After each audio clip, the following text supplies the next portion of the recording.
CM Revanth Reddy విదేశీ పర్యటన అటు అమెరికాను ఇటు సౌత్ కొరియాను చుట్టేసొచ్చారు. అయితే కేవలం భేటీలు చర్చలతో పనులవుతాయా అని అందరూ ప్రశ్నించారు. బట్ అవుతాయని చేసి చూపిస్తున్నారు సీఎం రేవంత్. ఇంతకీ రేవంత్ ఇంటర్నేషనల్ టూర్ తర్వాత వచ్చిన మార్పులేంటి? ఎలాంటి పెట్టుబడులు వస్తున్నాయి? ఫ్యూచర్ సిటీ డెవలప్మెంట్ పై అడుగులు ఎలా ఉన్నాయి? యువతకు ఉపాధి ఉద్యోగ అవకాశాలు ఎన్నికల ముందు నుంచి సీఎం రేవంత్ చెబుతున్న మాటలివే. ఇప్పుడు ఇదే మాటలను ఆచరణలో పెట్టేందుకు వేగంగా అడుగులు వేస్తున్నారు సీఎం రేవంత్. అధికారంలోకి వచ్చిన 8 నెలల్లో 2 విదేశీ పర్యటనలు చేసిన రేవంత్ 3 దేశాలను చుట్టి వచ్చారు. జస్ట్ 8 నెలల్లో 88,000 కోట్లకు పైగా పెట్టుబడులు తీసుకొచ్చేందుకు ఒప్పందాలు కుదుర్చుకున్నారు. అయితే తాను మాటలు చెప్పి ఊరుకోనని, ఆచరణలో పెడతానని మళ్లీ ప్రూవ్ చేస్తున్నారు. అమెరికాలో చర్చించి ఇండియాలో ల్యాండ్ అయిన వెంటనే కాగ్నిజెంట్ క్యాంపస్ విస్తరణకు శంకుస్థాపన చేశారు. లేటెస్ట్గా ఢిల్లీ పర్యటనలో ఏకంగా ప్రపంచ ప్రఖ్యాతిగాంచిన ఫాక్స్కాన్ సంస్థతో భేటీ అయ్యారు. ఫాక్స్కాన్ చైర్మన్ యంగ్ లియూ నేతృత్వంలోని సంస్థ ప్రతినిధి బృందంతో ఢిల్లీలో సీఎం సంప్రదింపులు జరిపారు. ఒకే దెబ్బకు 2 పిట్టలు అన్నట్లుగా రేవంత్ వ్యూహాలు కనిపిస్తున్నాయి. ఫ్యూచర్ సిటీ అదే ఏఐ సిటీని నిర్మించి తీరుతామని ఆయన ఇప్పటికే చెప్పారు. ఇప్పుడు కొత్తగా ఏర్పాటయ్యే పరిశ్రమలను ఫ్యూచర్ సిటీ ఏరియాలో నెలకొల్పాలని రిక్వెస్ట్ చేస్తున్నారు.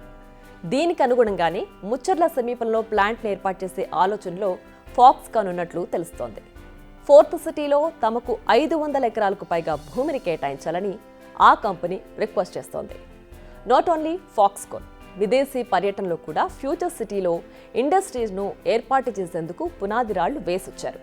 ప్రపంచ బ్యాంకు సంబంధించిన అధ్యక్షులు శ్రీ అజయ్ బంగా గారితో, అదేవిధంగా అడోబీకి సంబంధించిన సంస్థ చీఫ్ ఎగ్జిక్యూటివ్ ఆఫీసర్ సిఇఓ గారైన శంతను నారాయణ గారిని కలుసుకోవటం జరిగింది.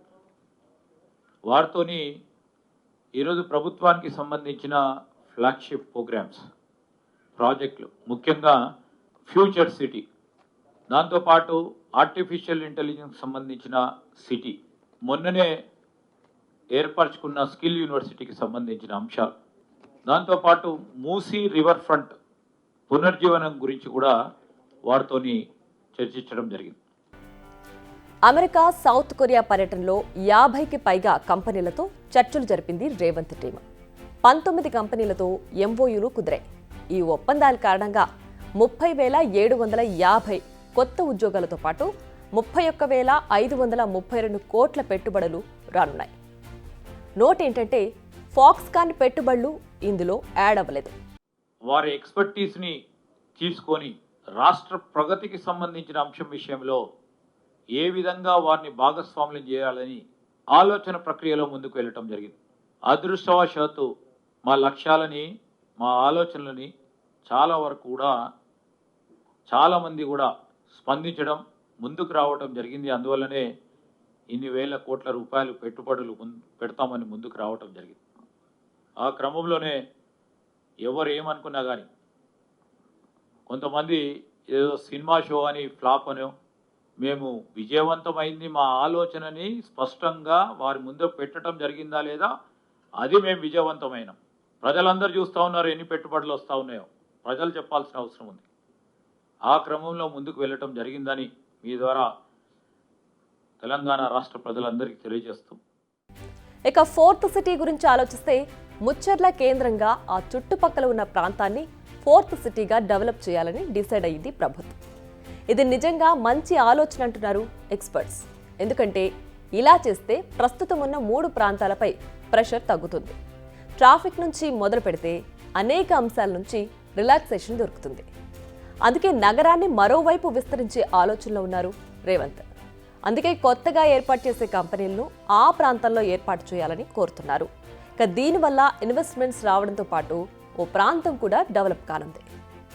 తెలంగాణకు పెట్టుబడులు రాబట్టే చర్యలపైనే సీఎం రేవంత్ రెడ్డి ప్రస్తుతం ఫుల్ ఫోకస్ చేసినట్లు అర్థమవుతోంది.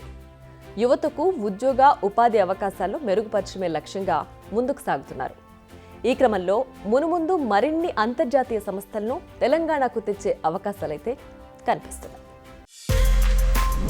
బిగ్ టీవీ అవుట్లుక్ కథనాలు నచ్చితే వెంటనే బిగ్ టీవీ ఛానల్ ను సబ్స్క్రైబ్ చేయండి.